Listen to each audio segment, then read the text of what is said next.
देखिए दूसरा सेल चल रहा है हमारा, टॉपिक चल रहा है विद्युत धारा का रासायनिक प्रभाव। और विद्युत धारा के रासायनिक प्रभाव में हमारे सेल चल रहे हैं।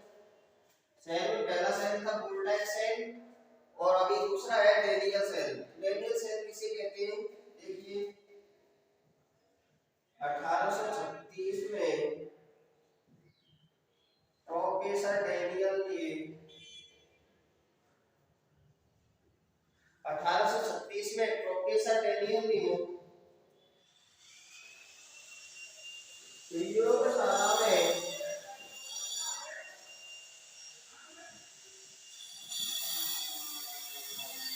प्रयोग किए जा सकने वाले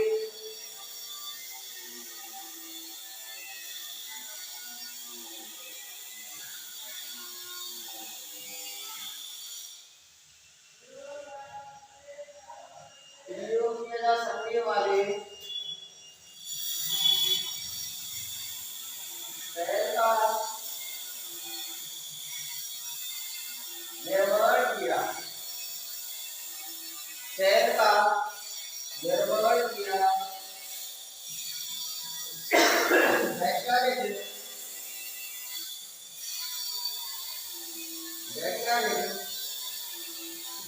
प्रोफेसर डेनियल ने वैज्ञानिक प्रोफेसर डेनियल के नाम पर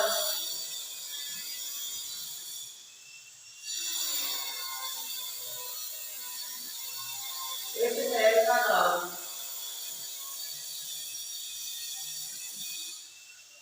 सेल का नाम डेनियल सेल पड़ा। इस सेल का नाम डेनियल सेल पड़ा।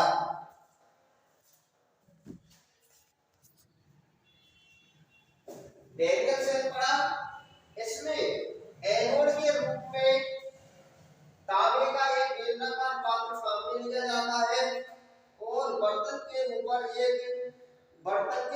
की ओर तांबे का एक छिद्रयुक्त छज्जा बना होता है जिसमें कॉपर सल्फेट के ठोस रवे भरे जाते हैं। आगे है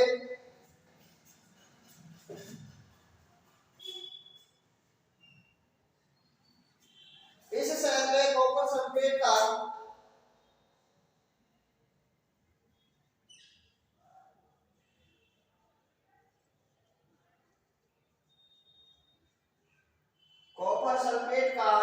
इस सेल में कॉपर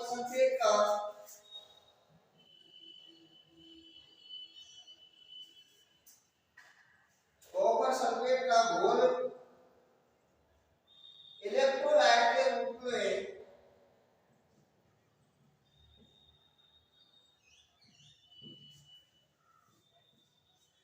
भरा जाता है।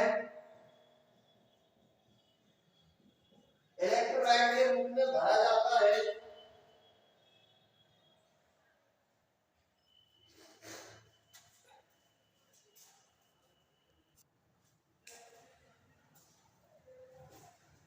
एक लंबे बेलनाकार संरचित पात्र में तनु गंधक का अम्ल भरा जाता है और उसके बीच एक जस्ते की छड़ स्थापित की जाती है जो कैथोड का कार्य करती है।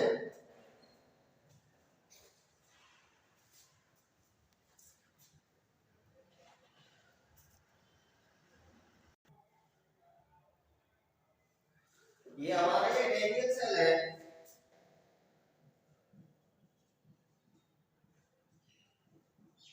डेनियल सेल ये हो गया हमारा कॉपर की, ये हो गया जिंक की रॉड और ये हमारा इसका तांबे का यानी कॉपर का पोर्ट है। इसमें CuSO4 कॉपर सल्फेट भरा हुआ है। इसमें H2SO4 भरा हुआ है। ये हमारा डेनियल सेल का सचित्र है।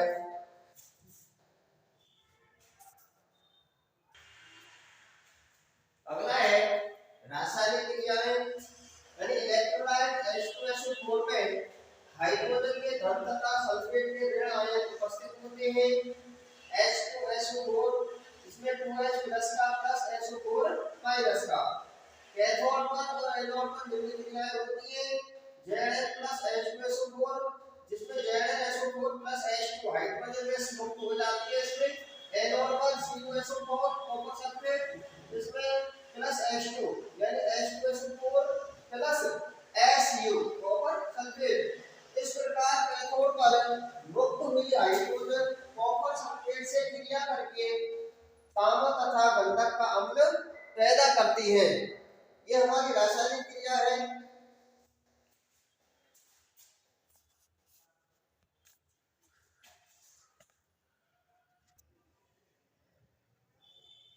देखिए दोष और निवारण, यानी डैनियल सेल में कॉपर सल्फेट द्वारा भंवर साधन दोष को पैदा ही नहीं होने दिया जाता है। इसके अतिरिक्त जस्ते की छड़ को तनुगंधक के अम्ल में डुबोकर सलंडर पात्र में रखा जाता है, जिससे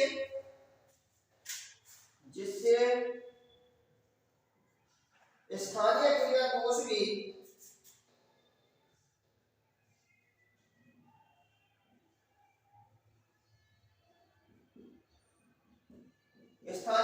दोष भी पैदा नहीं होता है।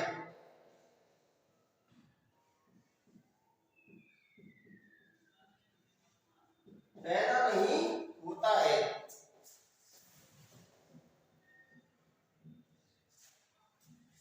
डैनियल सेल का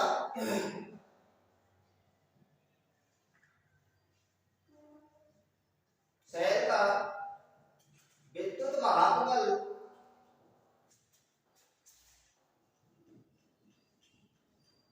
डैनियल सेल का विद्युत वाहक बल 1.1 वोल्ट होता है। विद्युत वाहक बल 1.1 वोल्ट होता है,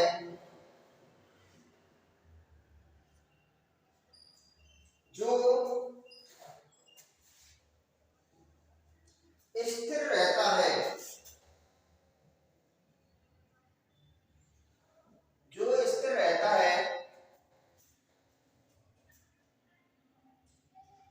इसका आंतरिक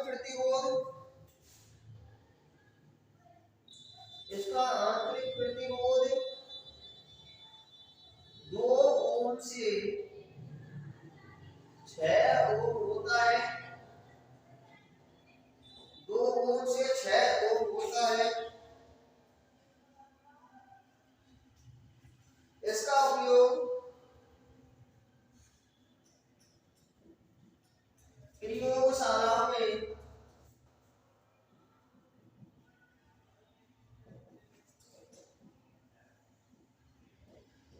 स्थिर वोल्टेज प्रदान करने के लिए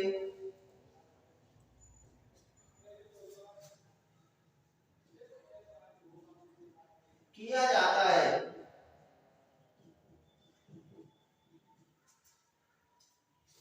यानी जो हमारा डैनियल सेल है, इसका जो विद्युत वाहक बल होता है, मुख्य इंपोर्टेंट बात है कि इसका जो विद्युत वाहक बल होता है वो कितना होता है, 1.1 वोल्ट होता है। 1.1 वोल्ट होता है और इसका आंतरिक प्रतिरोध 2 से 6 ओम होता है। कंपटीशन में कभी